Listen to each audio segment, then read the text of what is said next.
I am Luciana Hartwin. Welcome to the Lilith Verse. If you find value here, please share, like, comment, and subscribe. The three who came for Lilith.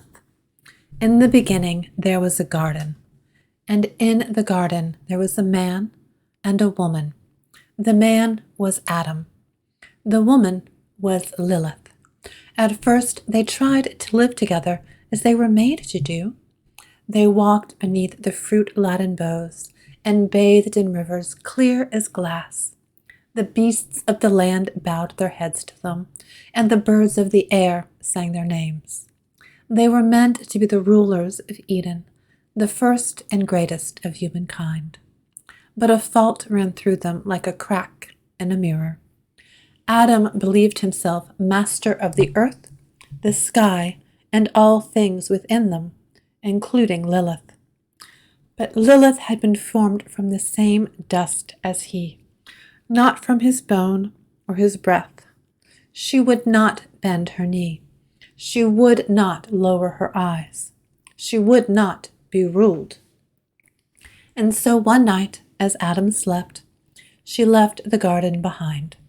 She walked into the wilderness, where the trees grew gnarled and thick, their roots curling like grasping fingers.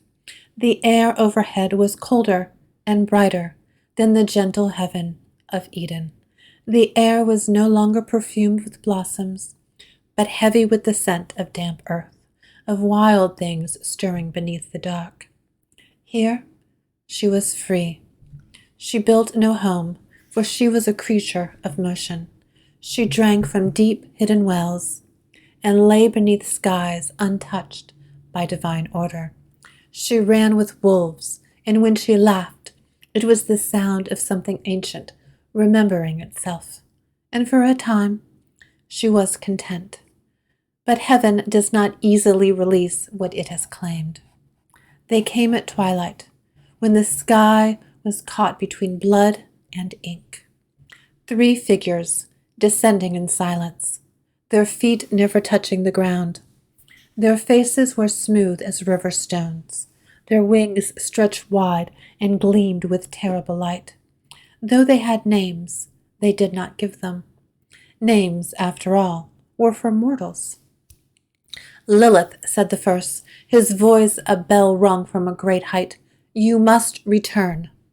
She looked at them unafraid. Must I?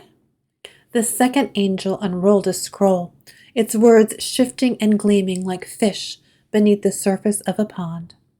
"It is written." "Then unwrite it," she said simply. The third angel, the quietest, tilted his head. "Adam is alone," he said.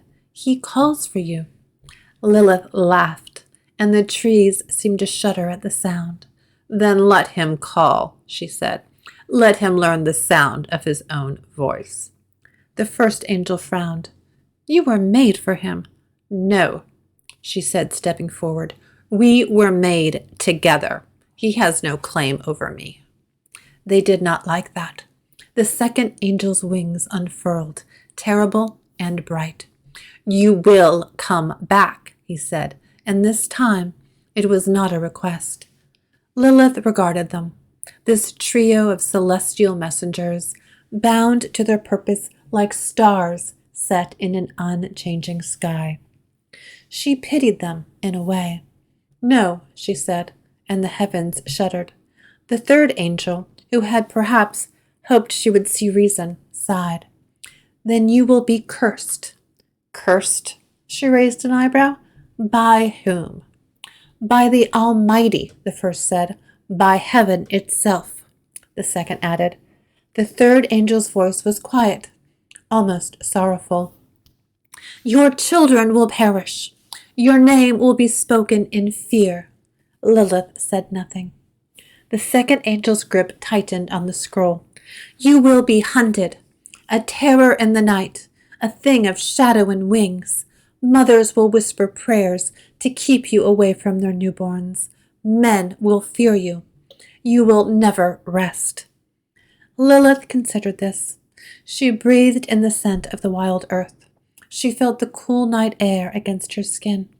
She thought of Adam, alone in his perfect garden, waiting for her return. And then she smiled. A curse, she said, is just a story with teeth. The air around her crackled, and the wind stirred as if in answer. You have the scribes and the stories, she told them. You may shape the tongues of men and teach them to tremble at my name. You may build prayers to guard against me.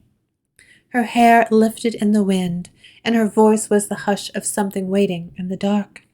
But I will have the night. She turned then, stepping further into the wilderness, her form dissolving into the shadows. The three angels did not follow.